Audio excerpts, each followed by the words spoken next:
Hello, this is Snapecentric. I'm here with Megs. Hello. Danpuff. Hi. And Will We Die Just a Little. Hi. Welcome to our holiday episode. Yay! So, I'm ready. Jingle, jingle. I know, I was just going to, jingle, jingle. I've got some sleigh bells that I'm going to put on, but yeah. Oh, nice. Perfect. Perfect. Yeah. What we're going to do today is we're going to listen to some fics and then discuss them. And we are starting with All I Want for Christmas by Drarry Quite Contrary, GreenMegsNoHam. That's me. Brian Wilfrick Percival. Yeah, Yeah. exactly. It's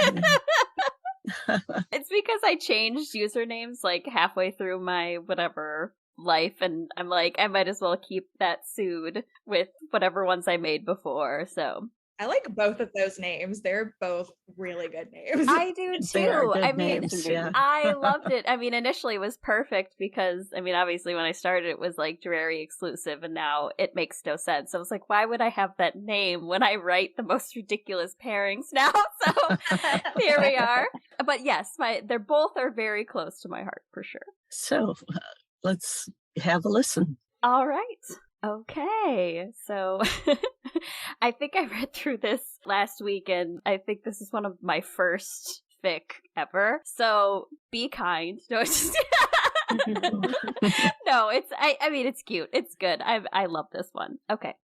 All I Want for Christmas, rated T for teen. Summary. Growing up with the Dursleys, Harry never had the chance to experience all the Christmas season had to offer. It is never too late to create new memories with those we hold dear. Potter, what are you doing here? The black-haired boy strode casually into the office of the potions master. The long-haired man did not raise his head as he continued scribbling furiously on a piece of parchment. It's been a while, said Harry, smirking. You've just had a defense class this past Wednesday. I hardly consider 2 days a while. Harry leaned over the desk, resting his hands on the smooth oak surface. You know what I meant.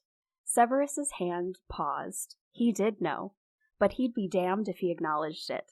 It had been a mistake. The first time, the second time, the third. Fuck, he'd lost count. This is why it had to stop. If you do not have a question regarding your end-of-term essay, then I must ask that you leave. I am quite busy. Are you going to Hogsmeade tomorrow?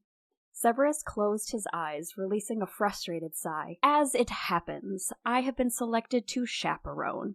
A complete waste of a Saturday, he thought, grimacing. It's the last Hogsmeade weekend before the holidays. I'd like to spend it with you. Severus could see it. Hairy, red-nosed and rosy-cheeked, his lips chapped with cold. White snowflakes dusting his dark hair and lashes, and Severus lifting his warm hand to cup the boy's cold cheek. No, said Severus sharply. As I've said, I'm otherwise engaged. Harry gave him an amused smile, that smile he saved only for him. I may have already requested your services for tomorrow. Flitwick will go in your place. Severus's blood ran cold. How dare you interfere with my... Harry laughed. Let me clarify that all I asked for was an escort. I did not specify who. It was all Dumbledore. Though there was an impish gleam in his eyes. Severus hissed. That man. Always sending him into the most dangerous situations, even if the danger was himself. And what, pray tell, is this task you've thrown upon me? Could it have something to do with those meetings with Dumbledore? Has he trusted Severus enough to let him in on their plans? Whatever it was, he would protect Harry at all costs. He would always protect Harry. You'll see. Dress warm, Professor, said Harry with a wink. He turned, and with a casual wave over his shoulder, he walked out the door. Oh no, Severus refused to walk into this blindly. Shoving his chair violently as he stood, he yelled after the boy, Potter, come back here! But Harry was gone. Passage of time. Severus stood awkwardly in the courtyard.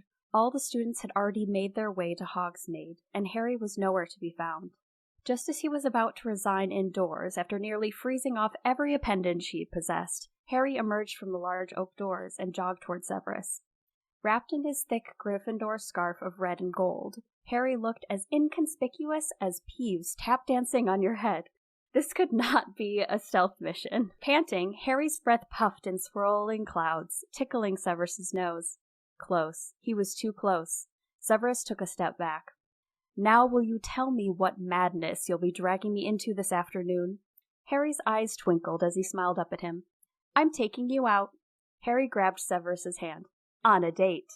Ripping his hand away, Severus urgently searched their surroundings. Are you insane? He hissed through clenched teeth, eyes flaming. Someone could have seen. Apologies, sir, Harry drawled. I assure you it won't happen again. In fact, I don't intend anyone to see us at all.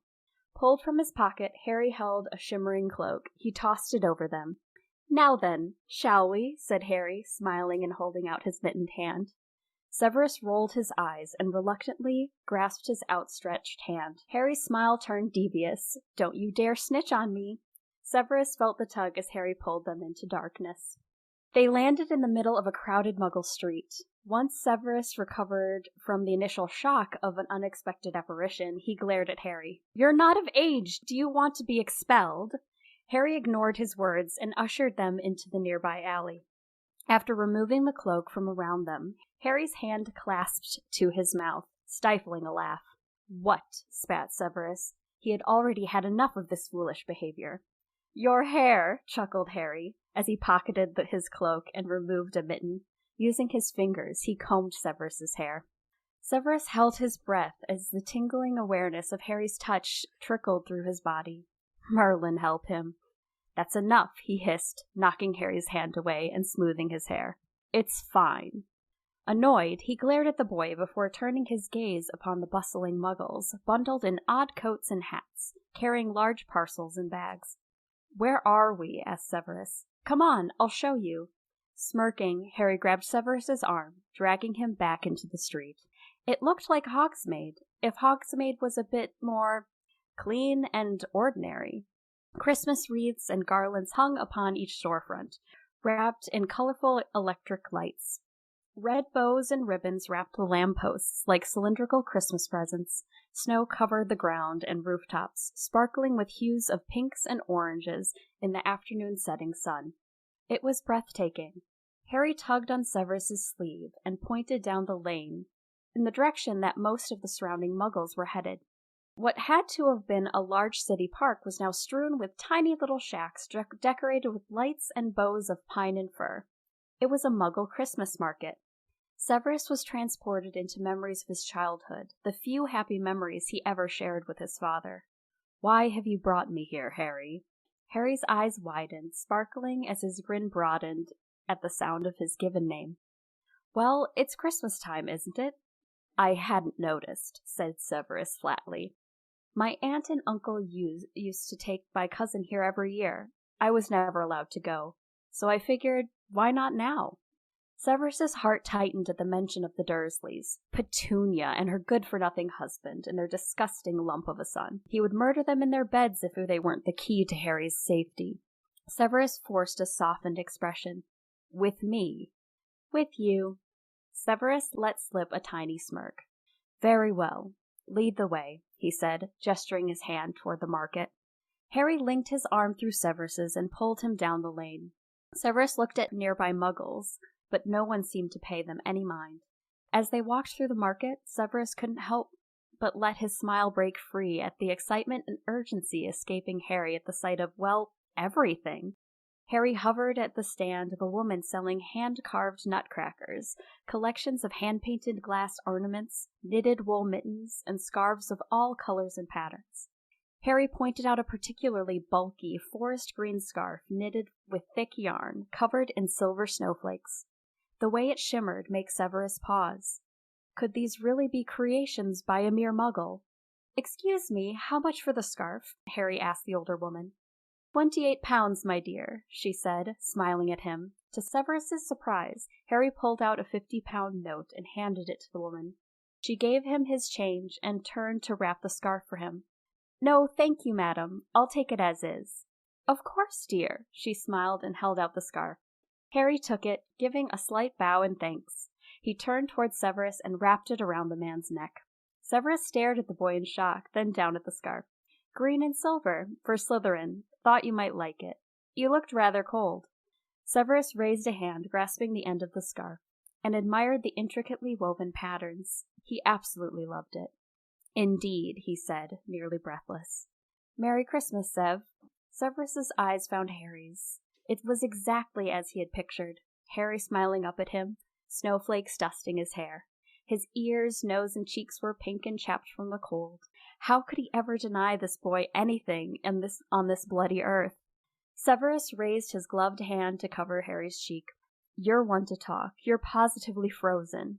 Harry leaned his face into his palm. Then maybe you should warm me up. Mischief flickered in his eyes. Severus cleared his throat. Let's find something warm to eat then. Ah, yes, over here. After a large glass of hot cider and some steaming candied nuts, Harry seemed perfectly content as they walked the remainder of the market. Hey, look, this one looks like Dumbledore, laughed Harry, pointing at an ornament of St. Nicholas. Upon further inspection, it did look eerily like Albus, half-moon spectacles and all. Then it winked. Severus jumped back, gaining his composure, but put a hand on Harry's back to usher him along. No, I don't quite think so. What's this up here? If Albus was watching, he'd had to be careful. Distance. Keep a respectful distance. He remained a few paces behind Harry until the boy turned around, his brows furrowed in confusion. What's wrong? Harry asked. I think it's time to leave. But they haven't lit the Christmas tree yet. It should be any minute now. To Severus's continued horror, Harry grasped his hand, leading him in the direction of the Christmas tree at the center of the park. It towered over them, covered in large, colorful ornaments of all shapes and sizes. Families began to gather around them, children laughing and gazing upon the giant tree in awe. Harry let go of my hand. Why? Asked Harry defiantly. You know why. Fine, then. To Severus's relief, Harry dropped his hand, but immediately wrapped his arm around Severus' waist, pulling him close, throwing the cloak over their heads. A few surrounding muggles looked slightly stunned, but looked down at their mulled mead, appearing to accept intoxication for the blame of such an odd disappearance. Harry, what do you think you're— Shh, look, hushed Harry, turning toward the Christmas tree. Suddenly there was music all around them. I'm dreaming of a white Christmas, just like the ones I used to know. Colorful lights flickered before them, spiraling up in thick bows, showering them in dancing rainbow light. Severus looked down at Harry's enamored face, lit up with soft yellows, reds, greens, and blues. Harry's eyes welled with tears. Severus couldn't help it. He removed his gloves before pulling Harry in tighter, resting a hand on the crown of his head as he caressed the wild tresses. Harry looked up at him in those sparkling emerald green eyes that he loved so dearly, and Severus was truly bare before him. He was nothing if it weren't for this boy, his savior. Severus grazed a long, slender finger against Harry's cheek, wiping away a single tear. I hope you will experience everything you have ever dreamed of, Harry. If that's true, then there's one more thing I'd like to do. What is it? Harry tugged on Severus's new scarf, bringing his face down to meet Harry's. Their lips touched. This time, Severus did not pull away. His arms tightened around Harry as their kiss deepened. He was absolutely mad, and he knew it. Damned it all if he allowed this, whatever this was, to slip from his fingers. Severus broke the kiss first, and Harry's eyes filled with fear, but he looked at the raven-haired boy and smiled. A smile filled with all the emotion he had bottled up over the past months. He kissed Harry's scar, and the boy shivered. Merry Christmas, Harry. Severus grasped Harry's hand, and they twisted into darkness once more. The end. Yay! Very good. Thank you. I love that one, Megs. It's cute. Rereading it, I'm like, oh, this was fun. This was for a holiday exchange. I'm like, oh, this is just a cute little fluffy, something. So it was so fluffy.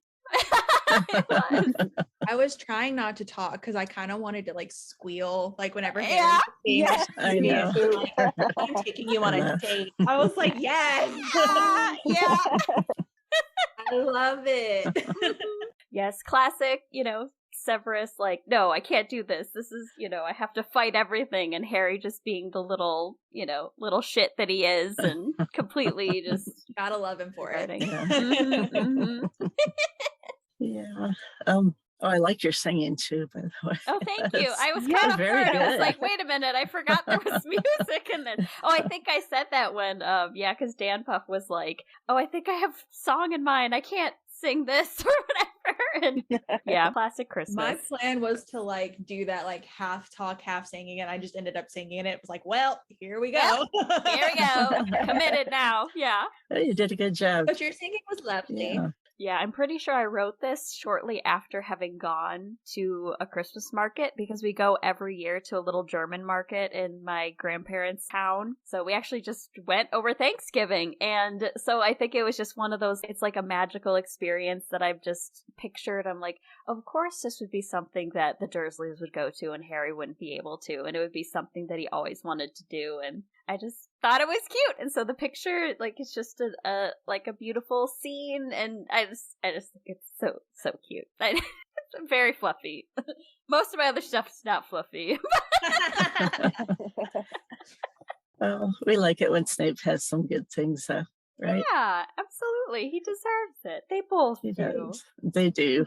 Yeah. But you described the Christmas market very well. I could basically see it, and we have them here in thanks. Germany every year, so I'm so glad.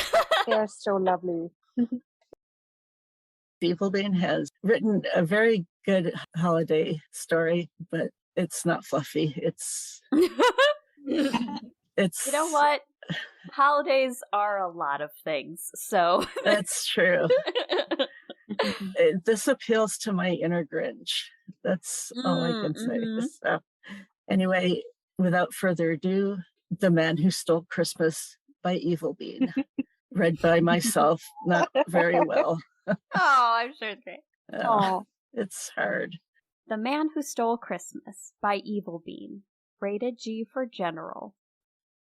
The Man Who Stole Christmas by Evilbean. Alone in the darkness of his usurped headmaster office, Severus Snape was looking at the door with a rare expression on his face. Stunned. Pain was radiating from the bitter lines at the corners of his mouth, a strange sort of transparency that never showed itself in public. Why was this particular instance of unpleasantness getting to him that much? Minerva McGonagall had just slammed a heavy door of his office in his metaphorical face, nearly caricatural in all her Gryffindor rightful anger. Snape stayed frozen on the spot despite the passing of time, submerged by a wave of forbidden emotions. It took him several minutes to begin to move, suddenly gulping for air as if he was just out of a bout of apnea. Once his breathing had settled a little, he slowly gripped his head with both hands, letting it fall in defeat. That's when he felt his whole body starting to shake, slowly becoming the unwilling participant of eerily silent sobs that were taking his breath away again. It was as if their silence, their resistance to the act of getting out of him, were making them even more deep, even more painful and brutal on his body and soul. He sighed. It was wrecking him, destroying what was left of his strength, and yet he knew it used to make him happy in the past. He was willing to admit that he enjoyed it a great lot even. It was the shape of his spirit, his own distorted sacred fire. Being mean, being nasty, being feared. It had been his bitter personal joy in a sea of disappointments, and he had treasured that power with all his impressive potential for devotion. And he was still doing it through the darkness he now lived in, like a corpse that could not let go of the thing it had been clinging to when it was still alive. Since his looks were so insulting to the world, since he never could entirely conceal that sick air about him, sallow face and greasy hair as only ambassadors, since he was born ugly and knowing it, in short, he made the early choice of using hatred as a deflective weapon, instead of accepting the role of passive target, not willing to accept all the daggers thrown at him because of his unfortunate existence. He always fought back. His ugliness, inside and out, had always inspired at best contempt and indifference, at worst hatred. He had had to take more than his lot of indifference, thank you very much. He would choose hatred every fucking day. It was a nasty piece of work, after all. Everyone agreed on that, himself included. Indifference was a slithery thing, cold and slippery, a giant eraser that made you less than a louse, an insignificant parasite. Severus Snape would never choose to go quietly in cold indifference, when there was the burning fires of hatred available instead. Hatred could burn you, consume you, make you scream in a whirlwind of pain and bitterness, but indifference made you disappear into nothingness, like you weren't even there in the first place. He would never make the world happy by disappearing in silence. It was not his style at all. He had always been a screamer, after all. The burning pyre of hatred would always outshine the freezing echoes of contemptible indifference. In addition to his natural inclinations, he had to admit to himself that hatred was also the only thing that remained. It was keeping him somewhat alive at this point, making him into a grotesque scarecrow made of coffee and bitterness. He was using hatred like a Muggle car used petrol, to keep moving forward. It was the only living light in an otherwise automatic life, the only distinctive proof of his humanity. He owned hatred a lot, and so did the wizarding world. Those were the reasons why he was currently in an uncharacteristic panic. Was he finally reaching his limits, the edges of his previously thought infinite hatred? He had believed it to be bottomless, and his whole carefully constructed identity was crumbling around the discovery that maybe he had been very wrong about that. Was he who he thought he was? Was his intrinsic fear of indifference responsible for him having somewhat lost himself along the way? It was a hard bout of questions assailing him from all fronts and coming from deep inside. And all of that because of a stupid fight about Christmas with Minerva McGonagall, of all things. The spy was used to being crushed between opposite forces. He lived between acute bitterness and intense love, between arrogance and loyalty, between deep burns and freezing hells, always helplessly pinned on the walls of excess. McGonagall was asking for Christmas. He hated Christmas with all of his being, always had. It was the hypocrisy of it all that was unbearable to him. Even as a child, he could feel the sharpness of it pierce his heart. However, since he didn't like to lie to himself, he was also acutely aware that all his contempt for the little holiday stemmed from an intense jealousy on his part. Oh, how he envied the happiness, the joy, the memories of happier, simpler times. All the pretty, shiny things decorating the whole mess in the minds of everyone but him. All the meaning that time of year carried around for them all, and the fact that it meant absolutely nothing to him. It was too painful. He knew the exact, nearly trivial reason why Christmas had always left behind such a sour taste in his mouth. It was, and always would be, just another day in his personal calendar. Indifference, his absolute nemesis. Christmas set him apart, again, and he would forever make the harmless holiday pay for adding another pain on his personal mountain of them. He shouldn't feel that guilty about a decision that was not even his, and yet his two masters were even in agreement for once, both of them instructing him to skip the merry celebration this year, and do without. Of course, their reasonings were different, but still, how ironic was it that he was choosing this instance to feel conflicted about what he had to do, when everything was easy to reconcile for once. The Dark Lord wanted the students to pay for their little rebellions at the school. Snape could not disagree this time, as it was a pain in his side, too. And Dumbledore, his insufferable painting, that is, was deadly set on protecting his spy's cover at all costs, having decided that Christmas was definitely not worth it. He was used to the feeling of being crushed between opposite orders, by opposite sides, rendered as thin as his conscience by the deadly pull of making differences look the same, caught between two deadly fires, two madmen, a deadly psychopath, and a genius manipulator. Every day he survived his own personal twisted miracle. His life had been so far the perfect emulsion of deathly oil and nauseating sugar, everything suspended in midair, waiting for the little thing that would destroy the precarious balance. And now he was losing every bit of self-control, losing his footing on the very edge of a precipice. All to save the stupid tinsel and carols and decorated trees, when both his masters were pulling his strings in the same direction for the first time. Something was definitely wrong with him. Why was the idea of being the thief that took Christmas away so unbearable to him? How could this be when he already was the murderer, the traitor, the despicable Death Eater in their eyes? It was irrational. He loathed the rationality, everything that didn't follow his carefully sharpened logic, the cold machinery of reason. Worse, he wouldn't allow himself this sudden, uncontrollable analysis of his own emotions. He couldn't even admit to their existence in the first place. It was dangerous. He was a spy robot, after all, a deadly machine, a deadly tool. Something in which his crushed humanity couldn't shake him hard enough to endanger his only purpose. No human that was whole could accomplish what he was set to do. None. It was too terrifying, too much pressure, too thankless. Severus Snape had just said no to Christmas at Hogwarts, denying someone he didn't even know he cared about, and he was now watching his armor crack, powerless and terrified, slowly falling apart, all for a stupid day about presents and roast turkey. He agreed to be a traitor in their eyes. He agreed to be a murderer, the most despicable thing. He had accepted the sickening task of ending the life of the only human being who had offered him a second chance, who gave him a new purpose, something to do with his tainted life, a way to redemption, at least in part, with all the meaning he was able to put into it. Not that it made any difference. He was willingly embodying the killer of all hopes, the destroyer of light, the epitome of ingratitude, trading his legacy against a little bit of usefulness in a rightful fight. All of that for her, the only one of his victims he could never forgive himself for. To pay for the cruel absence of the only warm smile that had ever been sent his way. The absence he was unbearably responsible for. But also for a bit more, for what she believed in before he came around and ruined everything. And for Dumbledore, too. For the old man and his mad idea that their world was worth saving. And suddenly, in light of all that, he just couldn't kill Christmas. That ridiculous holiday that held no meaning for him, that he didn't even like. It was forcing introspection on him at the most dangerous time, and it was going to ruin everything. How could he put the few above the many when it went against everything they were trying to accomplish?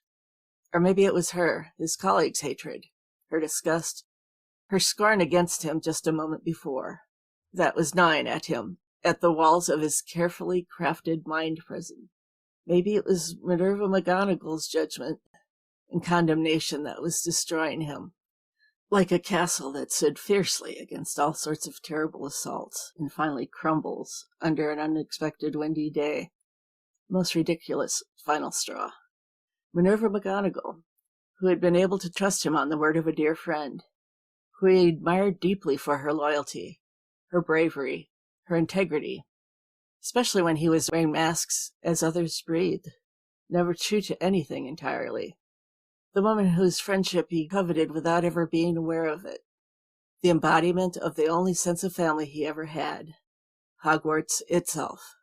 Her approbation had been like a warm blanket in his otherwise very cold existence. Her contempt was killing him. Contempt from the likes of Potter he could live with. He had grown up with the heavy contempt of a Potter on his shoulders. It was nothing new. But for Minerva, it was unexpectedly painful. It was piercing his defenses with a sharp, poisonous tip. It was a slow, horrible death. He grimaced suddenly, becoming aware of how petty and self-centered he was being right now. Killing Christmas, taking it away from all the not-so-innocent anymore children in his charge, meant nothing to him. His restlessness was at a much more egotistical level. That was so very him, wasn't it? Nasty and pathetic. That realization seemed to derail the spiral that was trapping him in his own head. He straightened himself back up in his chair, his eyes shining strangely in the obscurity of the circular room. Shaking himself back into clarity, he stared at the dissipating remnants of his nightmare, erasing every emotion again, cherishing the blank empty space replacing them that he so needed to function. And then, calm once again, he turned the light back on in the entire room, lighting all the candles up at once with a wordless spell. Light over darkness. It was his only usefulness after all. Back to work. He had a report to make now. He was not done playing his loyal Death Eater role. But before that, he should make sure that Longbottom's detention was with Hagrid. Not done with his secret hero role either. He fought for a moment against the hard knowledge that he was neither a Death Eater nor hero. He was only the man who stole Christmas. Oh, That was rough. That Ow. was really, Yes. oh my gosh. That was even from the beginning. Oh my gosh, that was so angsty and oh god. Yes. Wow. That was so evil, Bean. Yeah, that was so evil, Bean.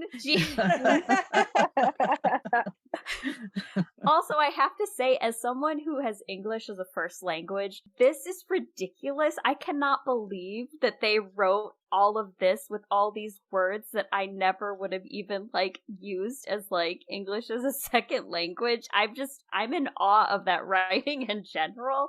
It's absolutely amazing. I agree. It really is. Yeah. Like, thank you for using all these English words I barely knew existed. I know. I feel useless. I feel like a potato that I'm just like, what have I been doing? Like, I don't know. Maybe it is because we are just surrounded by people who don't know words. I don't know. I don't know. That could well be true. Yeah. There's something to that. Wow, that I'm just really glad that you read it and not me. So yeah. Oof, it was my body is tight. Oh. Yeah. Very well written, and ouch, you just felt all of that hurt and self-hatred, and then especially around the holidays, it's either a really happy time, like it's extra happy, or it's extra sad. So if you're already not doing well, the holiday season is just worse. So you like felt that. These tags, Severus Snape's life sucks. Accurate. Oh, I didn't see that. Yeah. I was like, oh my gosh, look at that. Oh man. Hilarious. Severus Snape does need a hug, yeah. and a lot of therapy. Yeah. Yes, definitely. That was a journey. A journey, that's a good way to put it. Yeah. The thing is, you can see it happening that way. Mm-hmm. That it's, he must have been so lonely that year. Yeah. And this just really wraps it up and puts a bow on it. But it just goes to show his entire existence of, like, as much as, like, it's never about him. Like, he really just is always about doing for other people. So I can see why him worrying so much about something affecting Minerva so intensely is because it's like, who cares how I'm feeling? Seeing her feel a certain way, like when it's someone that he cares about or whatever, of very few people. I mean, to see them in pain or hurt just has to be. He's just sitting there like, well, this is literally my life. Like, I have to live with the fact that I make people's lives miserable, and that's literally what the role I have to play, and there's nothing I can do about it. And that's just so sad. Yes. Yeah, it is. But after Christmas, he goes on and he almost dies in May, but right, and then he doesn't. And he doesn't, yes. He survives to spend other Christmases. The next story is At Least the War is Over. So this is called But At Least the War is Over by Viridiantly, rated T for teen. Just as a warning, tagged as post-traumatic stress disorder. The summary reflects the beginning paragraph, so I won't do that. Severus Snape hated the annual Hogwarts staff Christmas party. For one, he would have to socialize, which was all that needed to be said, really. He would have liked to make excuses not to go, except this year, he was headmaster as Minerva had stepped down after 2 years in the role, citing the need to transition into retirement as soon as possible. A sentiment that he understood well after his brief stint as headmaster, though he supposed the role was marginally more bearable now that he wasn't a servant of the Dark Lord and there were no longer Death Eaters in the castle. No matter how cold and withered his heart was, no matter how much returning to the role of headmaster had felt like returning to a never-ending war, he could understand the need for holiday celebrations, even if he hadn't felt like there was anything worth celebrating since the war's end. And even if it meant putting up with Slughorn's drunkenness, and Flitwick's drunken tendency to send off exploding charms at everyone within a 2-foot radius of the man, and Minerva's drunken tendency, one could get the point.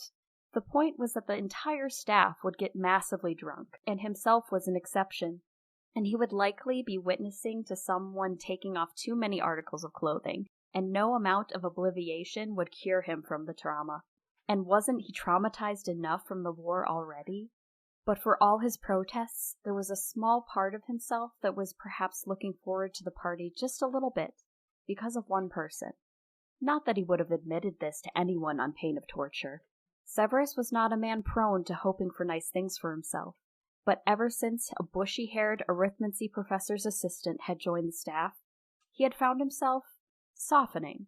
He was slightly worried he was going soft in his old age, but Poppy had reassured him that his health was very good for what he had gone through during the war, and that he was still a relatively young wizard in his prime, which he was reminded of every morning, after waking up from a pleasant half-remembered dreams of Hermione. Not that all of his dreams were randy, but it was ridiculous. He was 40 now, but his body seemed to have missed the memo. And it was for this reason that he really hoped the annual Christmas party would end in anything but disaster for once, because he wanted Hermione to stay. He had nearly quit Hogwarts after his first staff Christmas party, Dark Lords be damned, and he shuddered to think what Hermione would think, given that she had even less reason to stay. Severus didn't know what he expected, but the staff room being in flames and freezing at the same time managed to exceed even his grimmest imaginings of chaos, and he had imagined scenarios involving revived Death Eaters. Cold, wet pain bloomed across his face before he could react. His entire body tensed as he wiped the slush from his face, heart racing with wartime reflexes. The perpetrator was giggling madly and chanting more snowballs from the piles of snow that had built up around the staff room. Of course it was Phileas. No one but Flitwick could have managed to land a hit on Severus, and he briefly wondered at the fairness of having a charms master enchant snowballs for a snowball fight. Severus slowly looked up at the ceiling and found the source of all the snow, which was gently falling in the staff room. On his staff furniture, on his staff party food. He shuddered to think of the state of the castle wards if Phileas had managed to enchant snow to fall from the staff room, not to mention the fires. Stepping carefully past a large puddle, Severus took a closer look at the fires lit around the staff room, and noticed that no one was on fire from walking through the flames, though the snowballs were melting. More of Phileas's work then. He passed one of his hands into the flame, but the smell of burning had him abruptly withdrawing his arm. Somehow the fires were charmed not to burn people, but only people. Before he could react to this, a cloying smell of incense wafted by him, and then he saw that Trelawney had decided to set up a divination stand in a corner, where she was busy snogging the new Defense Against the Dark Arts professor. He briefly wondered if the curse on the DA position was still active, or if they really did have the worst taste in beings since Bellatrix Lestrange. A quick look around the room showed that Minerva was in tabby form, battling a bundle of catnip around, answering his question of why this chaos had been allowed to run unchecked. A high-pitched cackle sounded through the room, and suddenly all he could focus on was the fact that Bellatrix Lestrange had somehow come back from the dead and was attacking his staff room.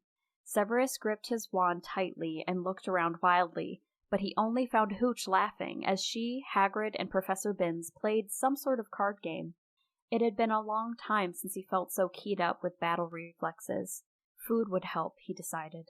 It was difficult to decide what to eat. The elves had decided to go with an international theme for Christmas, with Norwegian rice pudding, Swedish meatballs, and some sort of baked pasta dish that he assumed was from Italy. The food looked good, but that was where the appeal ended. As all of the food had been covered under a thin layer of snow, the smell of wet and cold pasta was not appetizing. Severus decided that perhaps the rice pudding wouldn't be the worst thing to eat cold, when he slipped in a puddle of sick and was transported back to the worst of the Death Eater parties, where tea and torture were the main entertainments, and the stench of vomit a smell that he could not forget years later. He gripped the serving table and struggled to get his breathing under control. It had been more than 2 years since the war had ended, but sometimes it felt as if everything had happened just yesterday. There was a loud crack right beside him, and before he knew it, a wordless Protego had sprung up. A small elf looked at him with frightened eyes and drooping ears. "Would sir like anything fresh to eat?" it asked timidly. "No," Severus said through gritted teeth, and righted himself. Some of the staff had stopped what they were doing and were staring at him. The scrutiny was unbearable. No, he said, not sure what he was saying no to. He cast a silent tergio on his shoes, clearing up the vomit from both himself and the floor, and then strode out the door of the party as fast as he could, robes billowing behind him. His shot nerves were so distracting it took a few moments for him to realize he was being followed. What do you want? He snarled, barely managing to restrain himself from hexing the person who decided to go after him. Instant regret filled his guts when he saw who it was. Hermione had followed him, and now she stood stock still, her doe-like eyes wide as she took in the singed edge of his robes and the damp mess of his hair. Are you all right? Hermione asked hesitantly. Severus cursed in his head. A dozen retorts flitted through his head, ranging from, what do you think, to obviously. But in the end, he settled for honesty. After that show at the staff party, he doubted she would want to be anywhere near him anyway. She was just being kind in her usual Granger manner. No, he said. I don't like Christmas parties much either, she whispered, as if there would be any eavesdroppers in the deserted castle hallways. No? He asked after taking in a ragged breath. It's, well, Christmas crackers, you know, she said with a small rueful smile. And a lot of witches laugh like her. She didn't need to specify who her was, as they both had awful memories of Bellatrix. I'm sorry, Severus said on a slow exhale. I knew the party was a bad idea. I should have... It's fine, Hermione interrupted. I think everyone's having a hard time coping, you know. Professor Slughorn had to leave the moment Professor Flitwick started on those snowballs, and Professor Vector left earlier when the fires came out. I think Phileas is trying to deal with it in his own way with too much alcohol and magic. Severus could feel his heart rate slow as they spoke, but he still needed to apologize. Still, I'm sorry you had to witness. The Burrow was on fire last Christmas, Hermione blurted, cutting him off again. George was having a really difficult time of it, and set his childhood bedroom on fire. I don't think it was a joke, she finished, voice quiet. I also had a hard time at the party, Hermione continued on, as if she was telling him a secret. Perhaps she was. I was waiting just so I could see you, and I'm sorry it turned out so terribly. Severus was struck speechless. He swallowed when Hermione took a few steps closer to him. Look, mistletoe, she said, pointing above his head. He looked over his head and found that a hovering bunch of the white berries was really there. He looked back at Hermione, who was gazing up at him with a soft expression on her face. The look on her face made him feel bold. Not breaking eye contact, he slowly dipped his head and pressed his lips softly against her, arms wrapping around her. The warmth of holding her body against his drained all his earlier tension away and replaced it with a very different sort of tension. She rested her head against his chest when they finally broke the kiss. Her laughter surprised him. What's so funny? He asked, hands resting gently on her hips now. You kissed me first. I didn't plan on this happening like this, she said, smiling. Oh? What did you plan then? He asked, one eyebrow raised. I had planned on asking you to my quarters with an excuse of wanting to give you your gift in private, and then trapping you there with conversation about one journal article or another, then offering you something to drink, and if I was feeling particularly brave, I would kiss you. Severus let out a laugh. What's stopping you from this plan now? Hermione pouted. The expression was exceedingly fetching. You know what my goals are now. Ah, but you don't know what I have planned for the end of the date, he said, unable to help himself. As they walked to her quarters hand in hand, Severus thought that perhaps the staff Christmas party had not been so awful after all, though there would be changes next year. 2.5 years had passed since the war, and it was obvious that it still weighed heavily on everyone.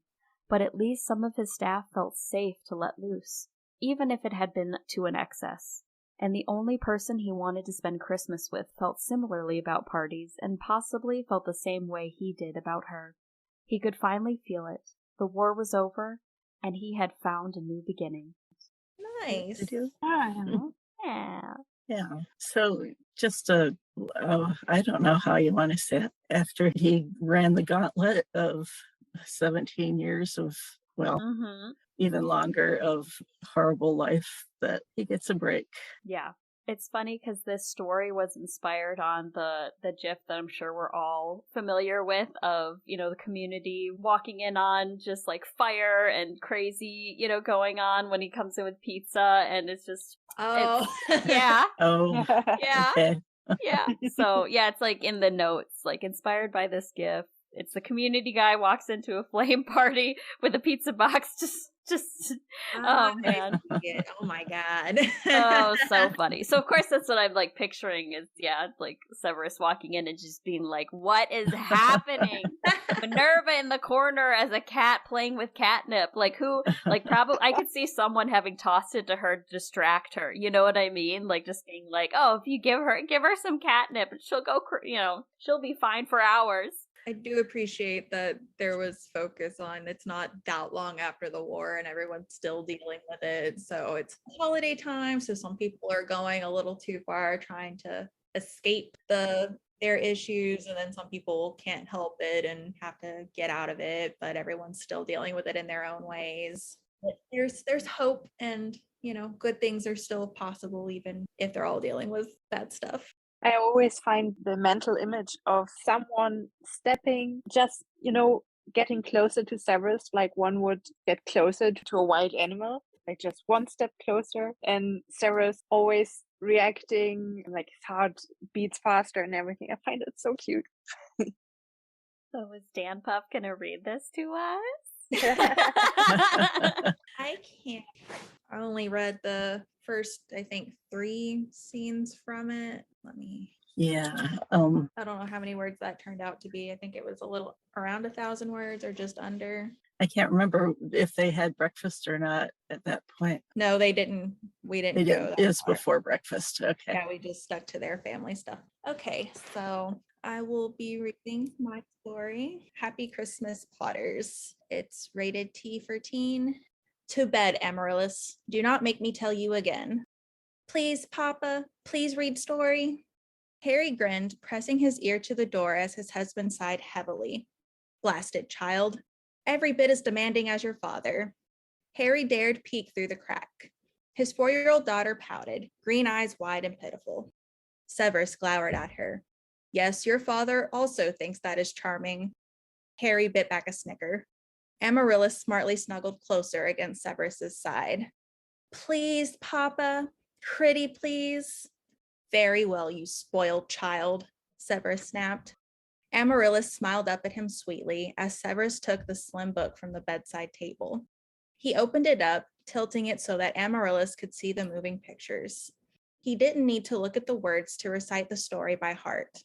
'Twas the night before Christmas.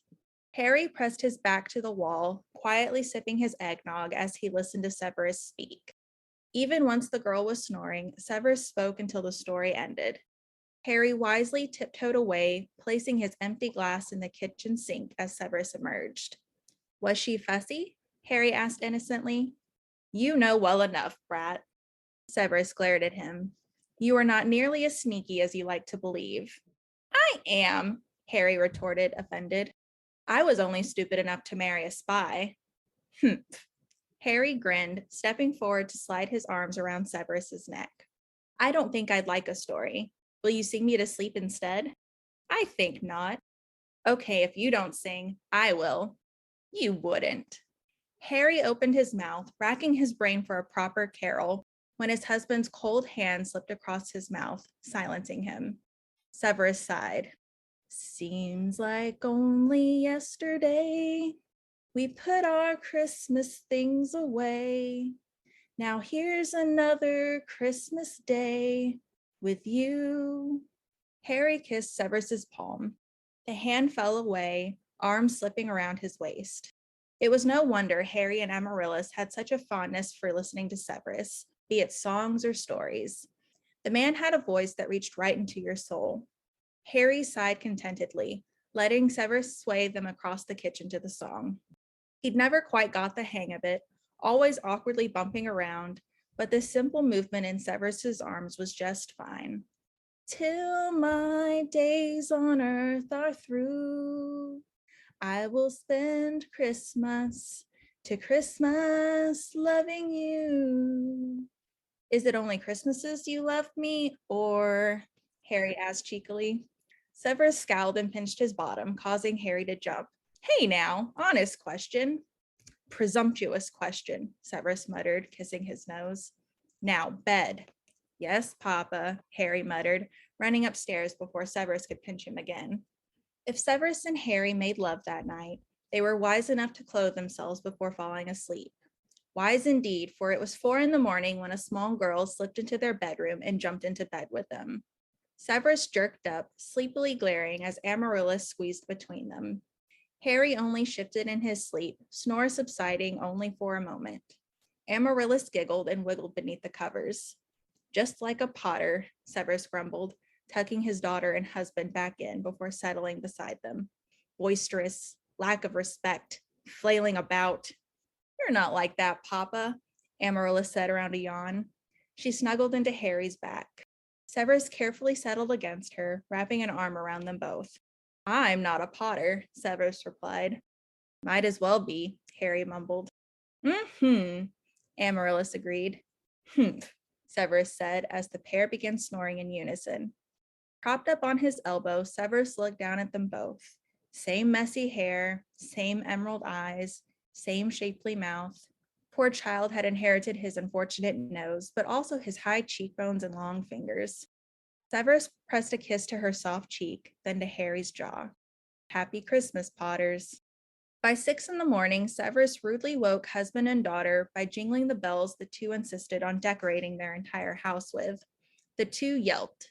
Harry rolled right out onto the floor, while Amaryllis scrambled out from beneath the blankets.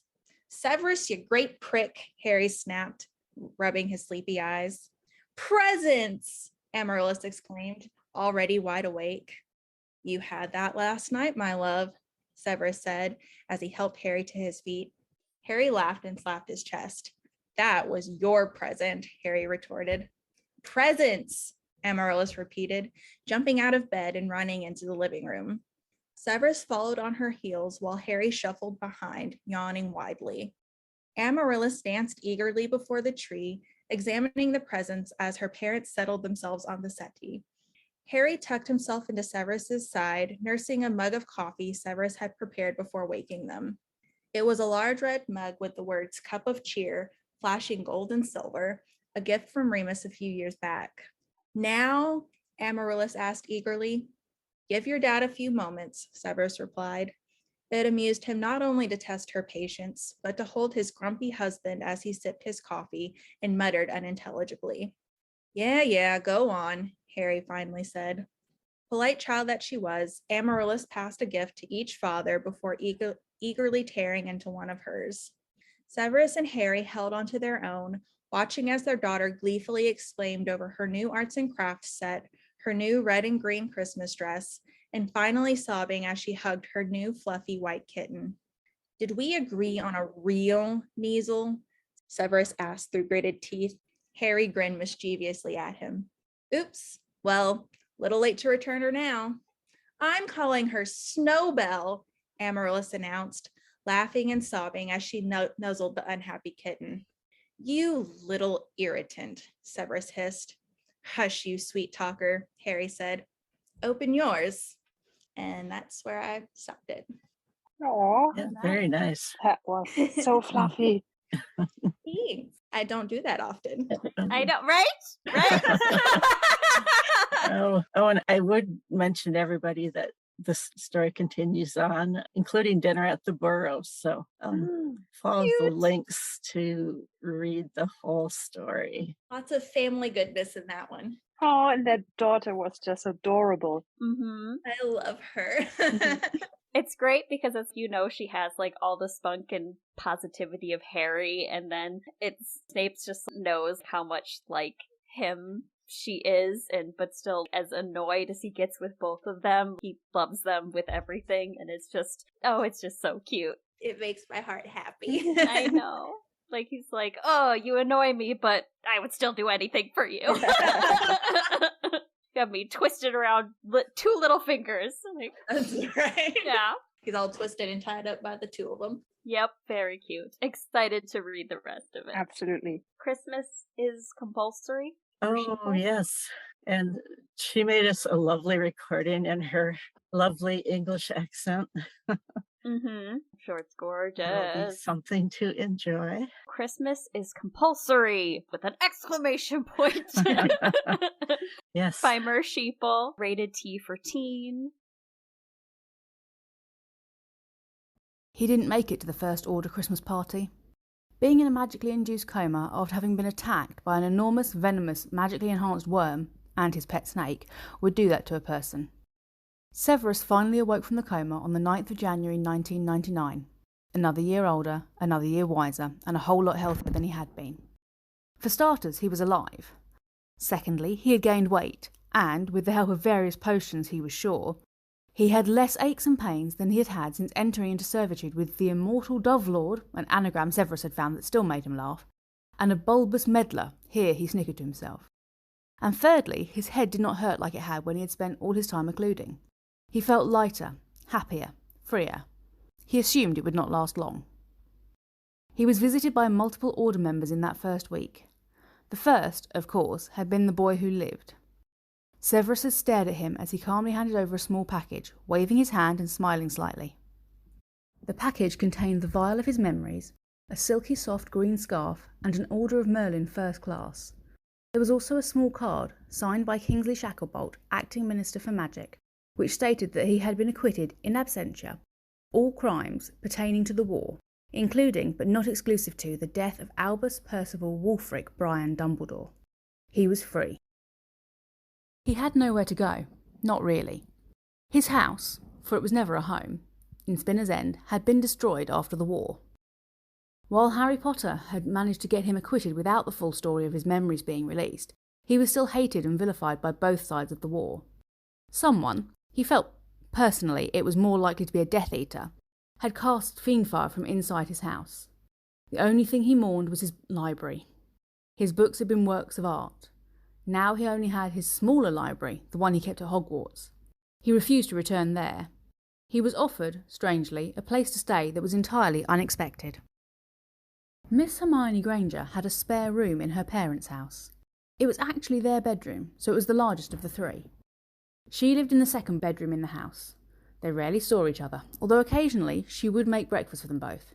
Something cooked. Occasionally something sweet like pancakes or waffles, but more often than not, bacon sandwiches. He wasn't entirely sure how she knew his favourite food, but he was definitely not complaining. It was a peaceful life. Until she started to nag him about Christmas, and specifically the Order Christmas party. Why she started in September, he wasn't sure. She could have started in February when he had first come to her home, and he would still have said no. She tried to hold out the bacon sandwiches. He still said no, and made his own. She tried to beg and wheedle and plead with him, but he still said no. By the first week in December, he had said no at least 100 times, and she had given up asking. Or so he thought. The party was to be held on Christmas Eve, and she tried once more, on the night. He said no, and she muttered something about sending Minerva. He didn't believe that she would, and so he let her go off to the burrow without saying a word. Curling himself up in one of the chairs in the lounge with a book that he had found in the third bedroom, a room she had converted into a rather sweet little library, filled almost entirely with books from the wizarding world. He was comfortably calm, reading through Fantastic Flora, when he heard the flue activate. His first thought was that Miss Granger was back early from the party, until a hand reached out and struck him across the back of his head. He stood, wand out, staring at the indignant Scottish woman standing by the fireplace, and scowled. "Oh, wipe that look off your face, boy. It's Christmas Eve, and I'll be damned if I will let you sit here sulking instead of joining us for Christmas. You had an excuse last year, but there isn't any you could give me this year that will stop me from dragging you through that flue to the burrow. Christmas is not voluntary, Severus Snape. Christmas is compulsory." She crossed her arms over her chest and pursed her lips, raising an eyebrow at him in a perfect mirror of his own. He felt himself droop under the weight of her disapproving look and nodded slowly. "Yes, ma'am." He walked towards her and offered her his elbow. She smiled softly and tugged him into the flue with her, calling out for the burrow before he had a chance to speak and direct them somewhere else. He growled beside her as he felt himself squeezed through the flue network. He stumbled out of the flue at the burrow and stopped just outside of the hearth, refusing to head towards a noisier part of the house.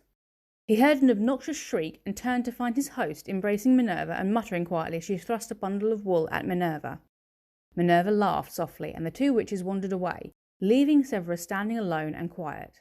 He was tempted to eavesdrop. "You know we do this, Minnie. What were you thinking inviting an extra? I know I told you the numbers were wrong after Penelope left poor Percy, but, well, he isn't going to play nice, is he? I mean, he isn't going to match with everyone, and I can't change the colour. I don't have any black wool anyway. I don't use black. What am I going to do?" Molly wailed, and he rolled his eyes. He heard Minerva giggling, a few muttered spells, and then a snort from Molly. There was some more muttering, and then Minerva and Molly walked back to him, with Molly holding a bundle of wool in her arms. His brow furrowed as he noticed that Minerva was now wearing a green knitted jumper with a gold M emblazoned on it. The neck and cuffs were red, as if the jumper were not Christmassy enough in the first place. The bundle in Molly's arms was powder blue, with threads of white and silver, and Severus frowned as Molly thrust it towards him.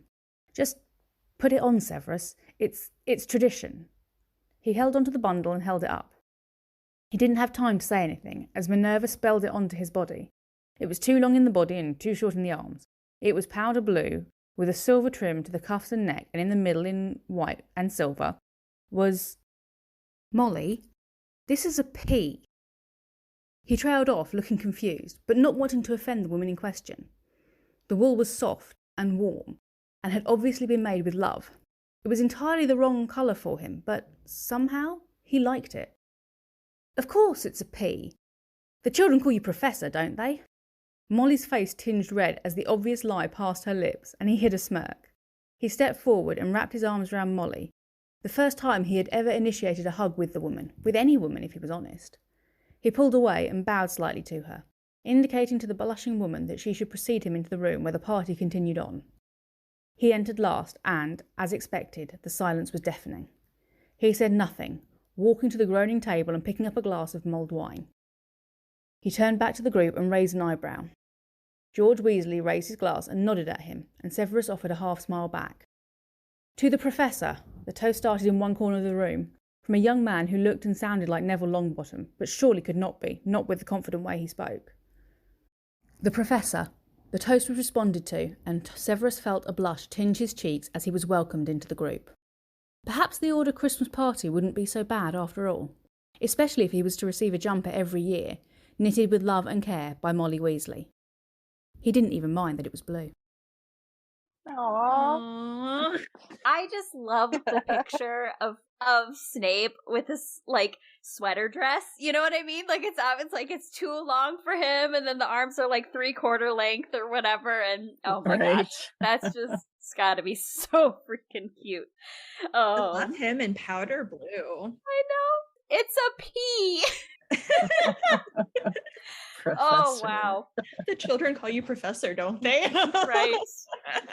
I'm just picturing Percy in the corner blushing. You know what I mean? Like staring down at his mold maid like, oh my god, this is mortifying, knowing it's his like ex-girlfriend sweater on set. Oh wow. Oh, that's so good. Because they'll be matching. Because she said she made them matching, right? Is this a Percy Snape story? Oh my gosh, I know. I mean, obviously. Endgame Percy Severus. Oh, that's like Stag and Doe, isn't it? Yeah. Oh dear. Oh gosh, that's so funny. I'm here for it. Whatever. Snurcy. Oh, another wow. Great story. Yeah. And that was a fun one. I'm glad that we were able to like get some of the like angsty stuff in the middle, like have an angsty sandwich. We were able to start and kind of end with some feel good stuff. So yeah, that was so Some fluff around the angst. Yes. It was very fun, and we had some humor and all that. I mean, this is a fun time. Lots of different sides of Snape. Like, obviously getting some Snarry and Hermione, but then also, like, just Severus-centric stories, which is also fun, too. So, it's a great... future Snurcy. Yeah, future Snurcy.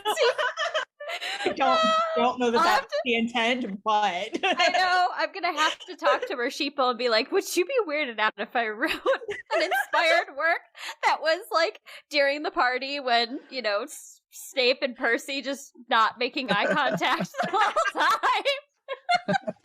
Oh god. Oh wow. That was fantastic. But either way, him being welcome there. Mm-hmm. and just people caring and taking care of him. But Snape saying no for months, and I know. Minerva just has to hit him around the head and show up. Stubborn. And of course Hermione's starting in September. Are you going to the party, Severus? Are you going to the party, Severus? Like, Well, she knew. planning. Yeah. She knew. Oh man.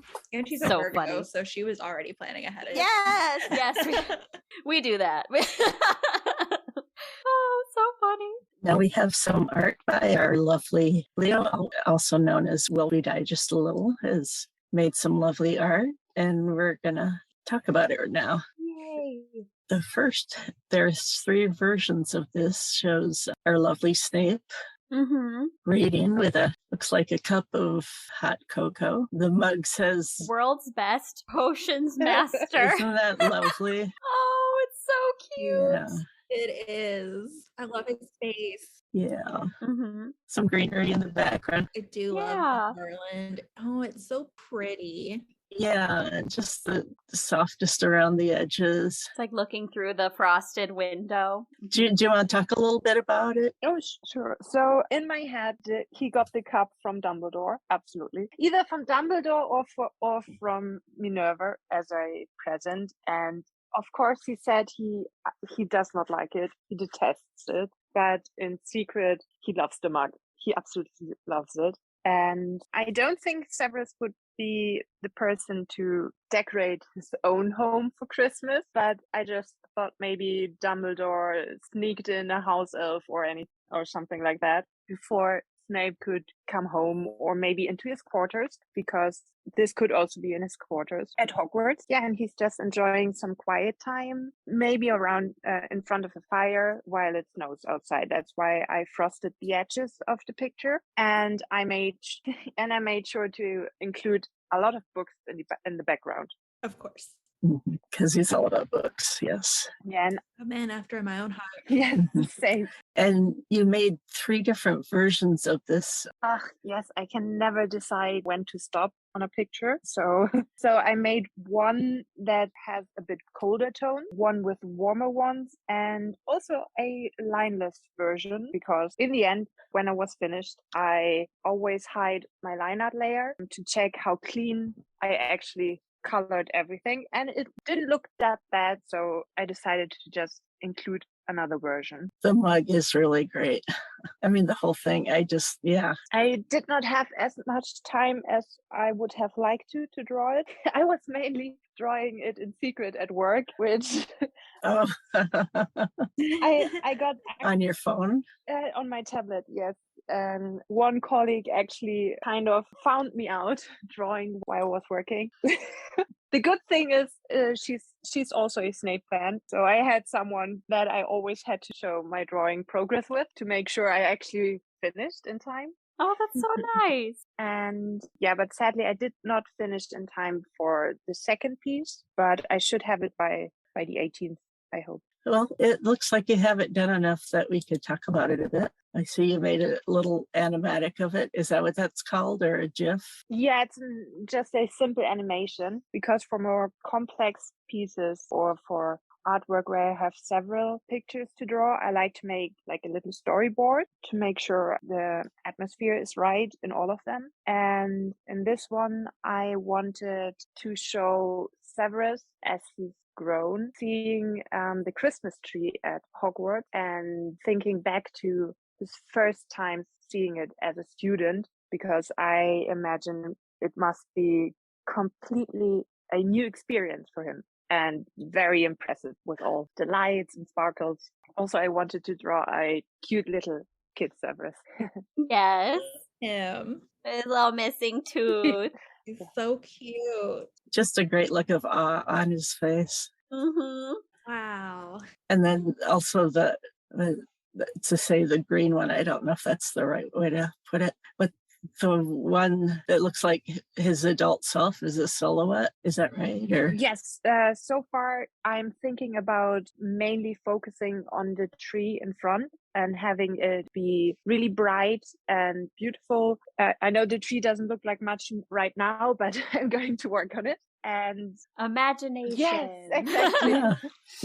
And Severus in front of it just being a complete contrast to the brightness, just to maybe show a bit about his current state in that picture. Because by then he has come back to Hogwarts a completely changed person from his student days. He's already had his first contacts with the dark side. Oh God, now I sound like Star Wars. The dark side, yes.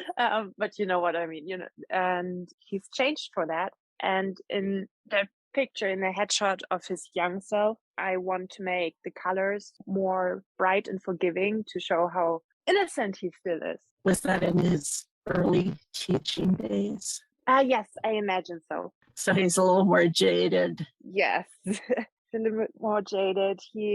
It's right after he started spying for Dumbledore. It's the first part of the war with Voldemort and very dark days. And he did not expect to, I don't think he did expect to see this huge, very beautiful tree in front of him and immediately be brought back to that feeling when he was young and that memory. That's powerful. I like that. I'm talking way more about this than I thought I would, because I did not actually think this through that much, but No, it sounds great. Okay. I'm glad you like it. Yes, definitely. We'll have it on our show notes, the pictures. They are all really beautiful. Yes. And let's see. Okay. The last thing I was thinking about was what each of us would give Snape for Christmas if we could. Oh. A hug, because he needs one. Yes. Yes. Absolutely. Yes. Absolutely. Group hug. Mhm. Group hug, yes. Yes. I don't know. I feel like, small gestures would like more meaningful stuff, I guess. So I don't know that he would like a hug, but something like that where it's like, yeah, we care. So even if it's just something like fixing him some hot chocolate or just bringing him like a treat, something he can just enjoy, like an experience, like something sensory, like playing music, or just something that he can enjoy, to be like, yes, life is good, life is delicious fruit cake and mulled wine and Christmas music and pretty lights and snow. I think something that's more like of an experience and just being shown care more than like a specific object for me would, especially just him having lacked so much care in his life and has been through so much bad stuff. I guess just showing him what the holidays can be would be what I would want for him. Yeah, because that's the thing. It's like he'd be someone easily to dismiss dismiss gifts or dismiss things, like just like, especially like when it's an opportunity for him to be vulnerable, even if he was touched by a behavior, his immediately like defense mechanism would come up. And probably, I mean, even in some of the fics when he's like, instantly I want to like have my guard up and snap back, and like even just like thinking about how to respond in that. And yeah, it would definitely be something I feel like he would need his space to be vulnerable. So it would be something to like leave in his office, or like, like do something that him just discovering on his own to be like moved by and process on his own, versus like you giving, in a scenario, Harry would totally walk up and like give him something and then he'd just be super uncomfortable or whatever, versus like, I feel like maybe a Hermione thing, which she would like leave a gift, a really thoughtful gift, and he would. So I think he's the type of person that it's like, you want to get him something, but give it to him to deal with on his own level, just because he doesn't deal well with kindness. Right. I can see that. Yeah. Being low key about it. That actually reminds me, I read a fic this morning called In the Giving by, I don't know how to say this name. Oh, The Shop is Local. And it's Harry giving Snape gifts. I think the first one's for Christmas, and then one for his birthday, and then something for Valentine's Day. And his reaction is like, what is this? What is this for? And Harry's like, it's a present. Like, have you never gotten presents before? Probably only ever from his colleagues, or possibly the Malfoys. He probably got expensive things that he didn't know what to do with. Yeah, and this one, it was like, Harry says, it's a gift. and it says Snape grimaces, "I noticed why." Yeah. I noticed. Hi. Why? Yeah, exactly. Like, that's how it would go with him. Like he's just gonna be immediately on guard and like, what do you intend by this? Yeah, do gifts come with price tags? I guess that's not the right way to say it, with the expectation of something in return. Right, for something in return. Yeah. Absolutely. So, yeah, something, yeah. So maybe anonymous things would be good. Yeah. Yeah, just leave him some like gingerbread on his desk or something. Aw. Mhm. And it can't be wrapped because that man's not going to trust opening any sort of box from anybody. That's true. No matter how prettily wrapped. Yeah. Be like, reducto. Funny for someone who knew him to like leave like say they left something that was like a baked good and like instructions for testing for poison. Like I already know you got to do it. Do what you got to do. It's safe. So many amazing works. Yes, we're so lucky to have so many talented people. Mm-hmm. I'm so lucky to have talented people here on the crew. Oh. Yeah. Well, we appreciate you too. Yeah. Mm-hmm. Oh, thank you. Well, without you, none of this would happen. So Thanks. And everyone listening needs to check out the Snolidays, and Snape celebration on AO3 and Tumblr and all that, because there's a lot of new content coming in, which is really exciting. So it's a fun new annual thing that's gonna be great. Snolidays.tumblr.com, I believe, is the link. But we'll have that up on our show notes. We'll have an actual page for this episode 9. I guess we'll call it extras. So there'll be all sorts of goodness. All right. Well, happy holidays, everybody. Happy Christmas. Hey, happy holidays. And hopefully next year, maybe we'll have a Hanukkah fic. I'd love something like that. Ooh. Ooh, Oh, that would be fun. Yep, Yeah. some like alternative traditions, stuff like that. Yeah, for sure. I know people headcanon is Jewish, so Mm-hmm. that does work. Uh-huh. I think that would be fun. Yeah, I think maybe for the Snolidays that some people are doing some things. So that might be something we can do for next year. Yeah. Absolutely. And also Happy New Year to everyone. Mm-hmm. That sounds like that's a show. Yeah. Yeah. So, well, thank you everyone for joining me. Will we die just a little? I had a great time. Thank you. Sure. And danpuff Bye, everyone. and Megs. Yep. This was so much fun. It always is. The Snapecentric, and goodbye. Till next time. Bye. Bye-bye. Bye.